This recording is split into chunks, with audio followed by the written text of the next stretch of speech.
السلام عليكم، ازيكم يا حبايبي؟ عاملين ايه؟ يا رب تكونوا بخير. وحشتوني كتير كتير والله، بقالي فترة يعني كبيرة جدا ما طلعتش معاكم. معلش بقى، معذرة بقى. وقام بقى بنتي بقى الكبيرة بقى في سنة رابعة، وامتحاناتها بقى الاسبوع الجاي ان شاء الله، دعواتكم بقى ليها. فكرة الفيديو النهاردة فكرة كده يعني خطرت على بالي، فقلت ايه اما اقوم بقى ايه اصور كده النهاردة.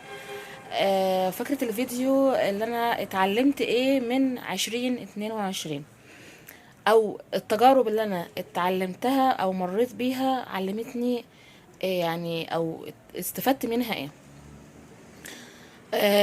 اولا يعني التجارب اللي الواحد عدى بيها. يعني انا واحده من الناس، انا متجوزه صغيره، عندي 21 سنه كنت متجوزه. وانا عندي 22 سنه كنت جايبه وئام، و24 سنه كنت جايبه مالك. فطبعا كان سني صغير.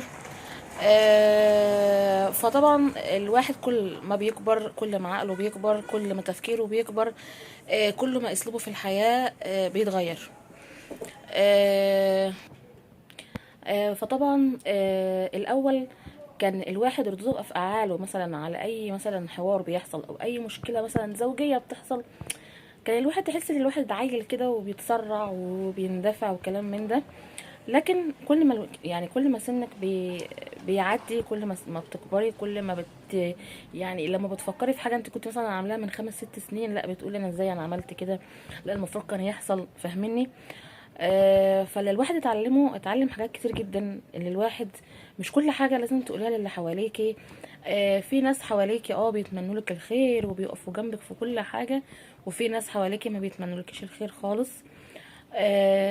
اتعلمت كمان اللي انا قبل ما يعني ما رد فعل مثلا عن اي موقف، سواء بقى في بيتي او بره بيتي مع اي حد. آه، اتعلمت اللي انا يعني الواحد يفكر شوية قبل ما يرد، عشان ساعات ممكن ردود الافعال دي يعني المندفعة تسبب مشاكل جامدة احنا في غنى عنها. الحمد لله انا طلعت برضو من 2022. الحمد لله، يعني زي ما بيقولوا كده معرفة الناس كنوز. انا الحمد لله يعني تعاملي مع الناس يعني الحمد لله، يعني الناس كلها الحمد لله بتحبني. لان انا الحمد لله ولا بحب ان انا اتكبر على حد، ولا احب ان انا اعامل حد باسلوب مش كويس، او اعامل حد باسلوب مش حلو. فالحمد لله ربنا زي ما بيقول كده ايه محبب فيا خلقه. الحمد لله ربنا يديمها نعمة. انا عايزاكم كمان تتعلموا حاجة كده لوجه الله. بلاش نصيحة لوجه الله، بلاش كل حاجة تحصل في حياتك يعني، سواء بقى خير سواء شر سواء اي حاجة. بلاش كل ايه بلاش كل اللي حواليكي يعني يبقوا عارفينها. تمام. يعني معذرة، يعني زي مثلا حوار.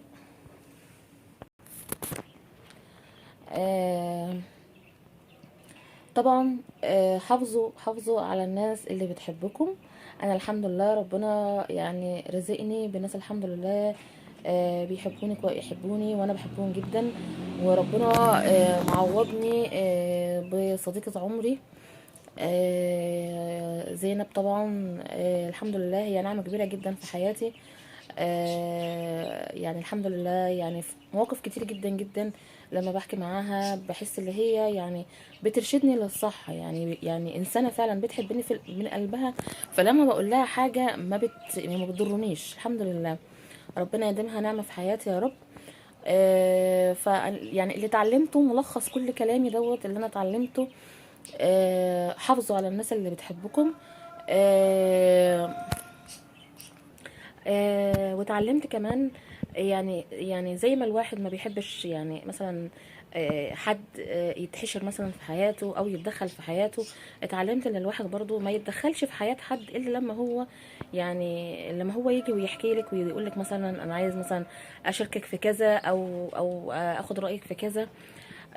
في ناس ما بتحبش، يعني في ناس بتحب زي ما بيقولوا ايه، دار على شمعتك تقيد يعني. فيعني نصيحة، خلي بالكم من حبايبكم. العمر بيعدي بسرعة والاجل بيجي في لحظة. خلي بالكم من ازواجكم، خلي بالكم من بيتكم، من اولادكم، خلي بالكم من كل حاجة في حياتكم، واحسبوا لها كويس جدا جدا. احسبوا لكلامكم، احسبوا للناس اللي حواليكم. صدقوني مش كل الناس اللي حواليكم بتحبكم، مش كل الناس اللي حواليكم بتتمنى لكم الخير. اه في ناس بتتمنى الخير وفي ناس بتحبك، بس مش كله. فخليكي كده يعني ايه زي ما بتقولي، ما تعمليش الناس بقلبك بس. انا اتعلمت ان انا ما اعملش الناس بقلبي بس، اعمل الناس بقلبي وبعقلي. ليه؟ القلب دايما بتحس اللي هو ايه، لا بيعدي، لا ده عشان هي غالية عندي او هو غالي عندي، فاهماني؟ فايه لا بيعدي، لا فكري وبعد كده اتصرفي بقلبك. بس اهم حاجة حكمي عقلك في كل حاجة عشان تعرفي تعيشي في الدنيا دي. والحمد لله ان شاء الله باذن الله كده. بعد امتحانات بقى وئام، هنرجع مع بعض بقى في فيديوهاتنا وبروتيناتنا الجميله. متنسوش بقى تعملوا سبسكرايب وتعملوا لايك للفيديو، كومنت حلو، و... ويا رب يجعلها ان شاء الله سنة 2023 سنة خير بإذن الله.